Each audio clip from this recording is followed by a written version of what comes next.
Hey Geeks, Mod Tim here with today's movie of Star Trek, The Wrath of Khan. So it's been 3 years since the motion picture came out, and they somehow managed to get the rights to do another movie.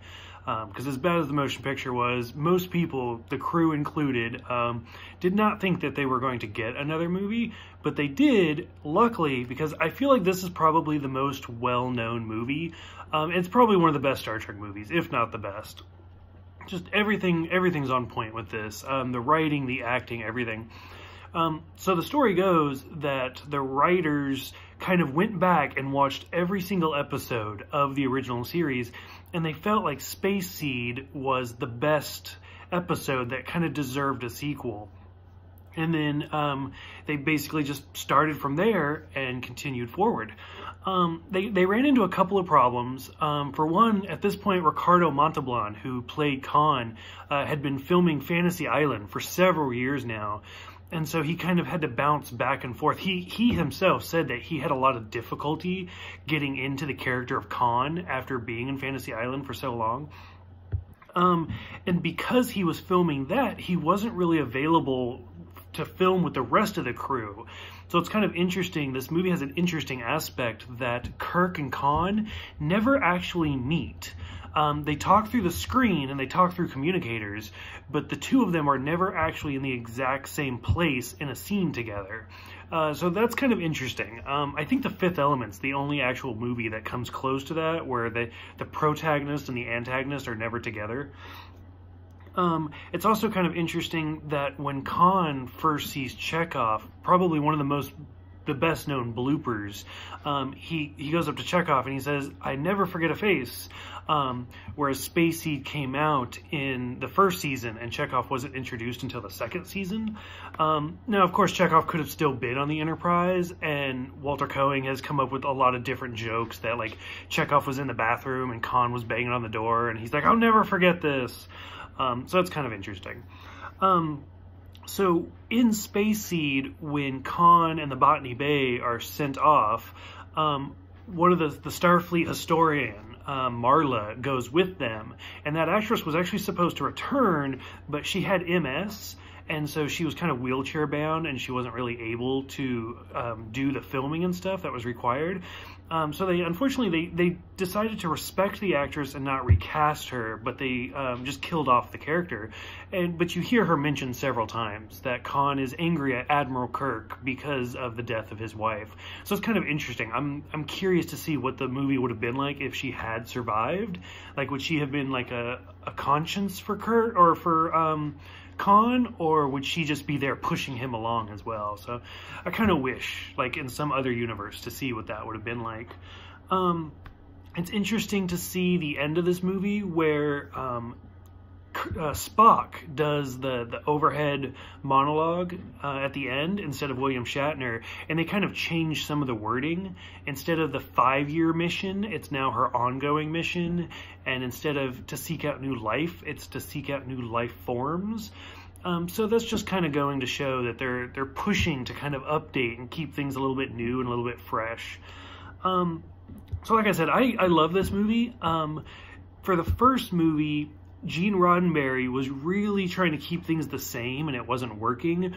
Whereas Nicholas Meyer, who directed this movie, he was kind of thinking to himself when he made this, like, if this was real, what would military be like in the future? Okay, for one, like, if you look at, for the USA, if the president and the vice president are never allowed to be on the same plane together. So why would Kirk and Spock be allowed to travel together? Like, it just doesn't make sense. And he tried to push that to get it to feel more like a military, which I think was a smart choice. And that kind of continues on, especially when we get to the Next Generation. Like, Data is always quoting how Picard and Riker can't go the same place together.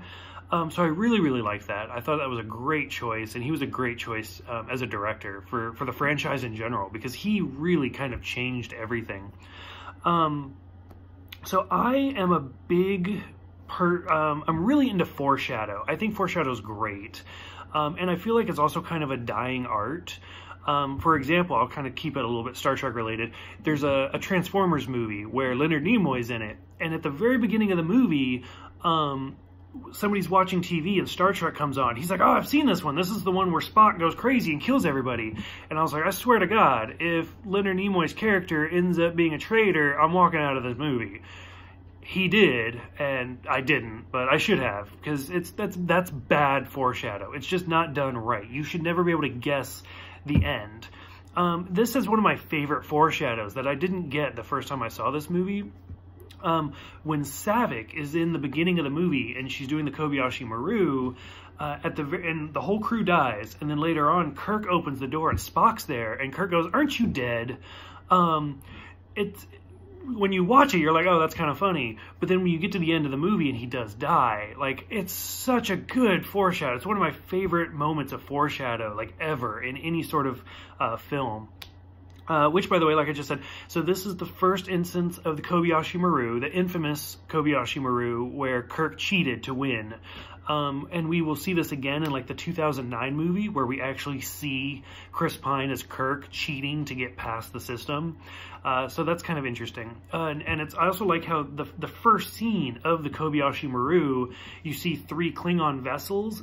It's the exact same shot that they used for the motion picture when the Klingons are coming up on V'ger. So it's just to kind of save money. But I was like, oh, hey, I recognize that. So that's kind of cool. See, Kobayashi Maru, Aren't You Dead, Marla? Yeah, that's kind of about it. Oh, this is, so once we get to the Next Generation, Romulan ale is kind of a big thing. This is the first instance where we hear about Romulan ale and how illegal it is for medicinal purposes, as Bone says. But this is the first time that we actually hear it, which I thought was kind of interesting, because when I kept watching the original series, I was like, I swear to God it was earlier than this, but it's not.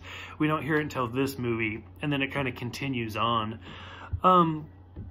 This is the first, I think it's the first motion picture for Kirstie Alley, and personally I think she did great. I thought she did really, really well in this movie. There's been some different rumors on why she didn't continue, whether it be pay or she didn't want to be typecast or what, but I kind of wish she had continued. So like I said with the first movie, there was some script things going on where it was supposed to be clear, or it is clear in the script, that Matthew Decker in the motion picture is the son of Commodore Decker from the Doomsday Machine.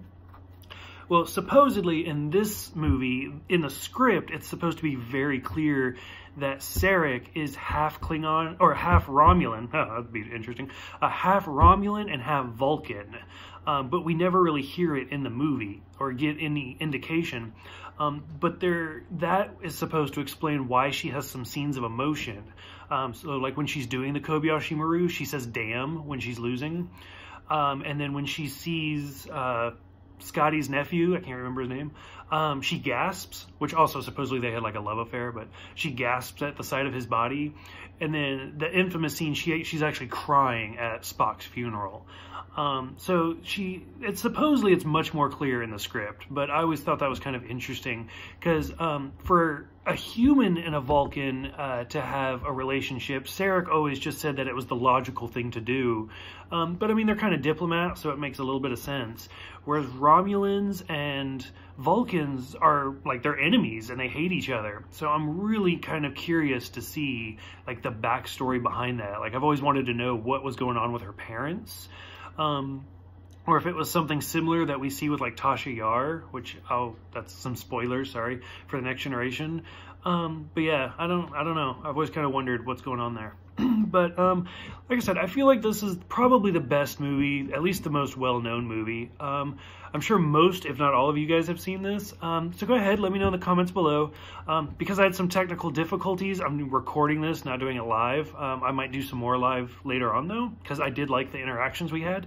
But yeah, thank you guys for watching, and let me know what you guys think about this movie. Let me know what you guys think about a Vulcan-Romulan hybrid. And also let me know what you guys think about this change in direction where we now see Starfleet as more of a military than we did before. So thank you guys, and I will see you guys tomorrow for Star Trek 3, The Search for Spock.